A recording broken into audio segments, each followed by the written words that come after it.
फक्त 6 वर्षाच्या बालकानं आपण इकडे भेटलो आहोत आणि ती फर्स्ट इयर्स ऑफ चॅनलसाठी प्रेक्षकांसाठी खास बनवलेलं आहे. आणि ही सगळी 6 वर्षाची बालकं आहेत, ती द्वाड आहेत आणि तरी ती इकडे आली मात्र 2 तास नंतर कापून तर त्यांच्या सगळ्यांचे मी आभार मानतो. आणि हा व्हिडिओ मी नक्की तुम्हाला पाठवेन, माझ्या सी फर्स्ट इयर्स ऑफ चॅनलवरती पाठवेन. तो जर तुम्हाला आवडला किंवा नाही आवडला तर तुम्ही कॉमेंट करा, तुमच्या मित्रांना पाठवा, तुमच्या नातेवाईकांना पाठवा, सगळ्यांना पाठवा. आणि चिअर्स अप. माझ्या चॅनलचं नाव काय? ओके, थँक्यू सगळ्यांना. वेगळा द्या. नाही त्याला कुठले 5 सब्जेक्ट तुम्हाला दिले, कुठल्याही सब्जेक्ट बोला किंवा 2 सब्जेक्ट सुद्धा बोलू शकता, तुम्हाला प्राइज मिळेल. एक तर काय होतं व्हील, जसं आधीच्या माझ्या मित्रांनी सांगितलं, व्हील म्हणजे आपण जर समजा एकच अपत्य असलं तर बाय डिफॉल्ट एकाच अपत्याला बरोबर पाहिजे, पण तसं काहीच नाहीये. आपण पाहिजे त्याला कुणालाही देऊ शकतो. आपण जर आपल्या मर्जीतलं नसलं आपण कोणालाही देऊ शकतो. सॉरी कानासाहेब चालू करा. हे व्हील म्हणजे ना हे टोटली सिक्रेट असतं. समजा मी अमुकला हे केलंय तर त्याला ते काहीच माहित नसतं. आपल्या ओळखीच्या एका विश्वासू माणसाला सांगायला लागतं. जसं देहदान आहे, देहदानाचा पण आपल्याला 2 विटनेस पाहिजे ना, आणि ते मेडिकल हे लागतं की तुम्ही सायकोलॉजिकल.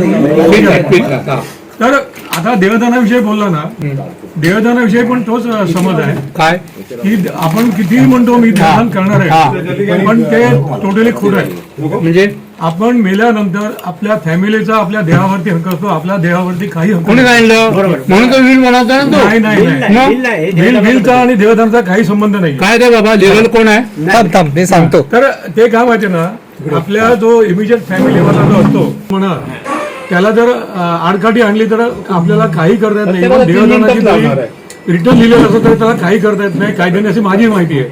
दुसरं म्हणजे डोंगरे बोलले ना अवयवदान, अवयवदान हे फक्त 100% ब्रेन डेथ असला तरच त्याला करता येतं. नॉर्मल डेथला ब्रेन अवयवदान करता येत नाही. फक्त स्किन आणि आय एवढं डोनेट करता येतं, ते पण पर्टिक्युलर एज पर्यंत आहे. अच्छा, म्हणजे हे तुम्ही कन्फर्म सांगू शकता? हो कन्फर्म. कारण काय माहिती ना, आमच्या एका ओळखीच्या मध्ये असं झालं होतं की ते सिनियर सिटीजन होते. ते बोलले आम्ही सिनियर सिटीजनचे डोळे घेत नाही, त्याचा काही उपयोग नाही. जे जो तुम्ही म्हणालात की जसं आपल्या कुटुंबाची पण एक परवानगी लागते, पण तुम्ही जर करत असाल तर परवानगी कुटुंबाला द्यायला काहीच हरकत नसते. ऍक्च्युली त्याच्यासाठी फॉर्म भरून दिला जातो. तुमचे डोळे दान करायचे, अवयव दान करायचे, किंवा कुटुंब सुद्धा सांगते तुमचे अवयव दान करू शकता तुम्ही. ते तुम्ही जे म्हणताय ना ब्रेन डेड झालं असेल तर त्यावेळेस कुटुंब हे करू शकतं. ब्रेन डेडला तो सायकायट्रिस्ट असतो ना, तो सर्टिफाय करतो. हा सांगू शकत नाही, हा त्या लेवल मध्ये नाही, ते आपलं हे करू शकतो. तेव्हा कुटुंब येतं. ब्रेन डेडला कुटुंब येतं मध्ये.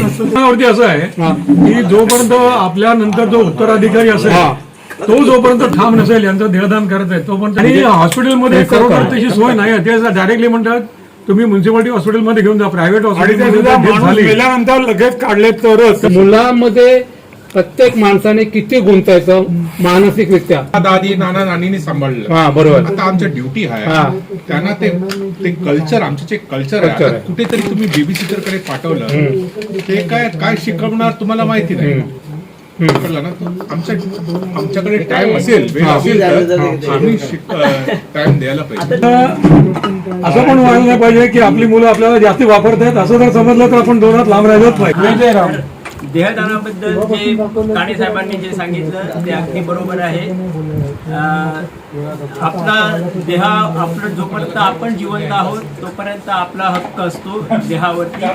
कितीही काही लिहिलं तरी आपला देह, आपला जेव्हा आपला मृत्यू होतो त्या मृत्यूनंतर आपल्या नातेवाईकांचा हक्क असतो. तुम्ही काही लिहिलेलं असलं तरी नातेवाईक जे सांगतील ते तुमच्या देहाबद्दल तो तुमचा, ते जे त्यांना जे काही करायचं असेल ते त्या देहाचं करू शकतात. दुसरं आहे अवयवदान. अवयवदान ही आज समाजाची गरज आहे. आज मेडिकल कॉलेजला चांगल्या क्वालिटीच्या बॉड्या मिळत नाही. काही अवयव जे काही लोकांना लागत असतात, लिव्हर असेल किंवा स्किन असेल, हार्ट असेल, बरेचसे असे जे अवयव आहेत, डोळे असतात, हे जे अवयव असतात हे खूप गरज असते. आज श्रीलंका जवळजवळ 80% डोळे हे संपूर्ण जगात दान करते.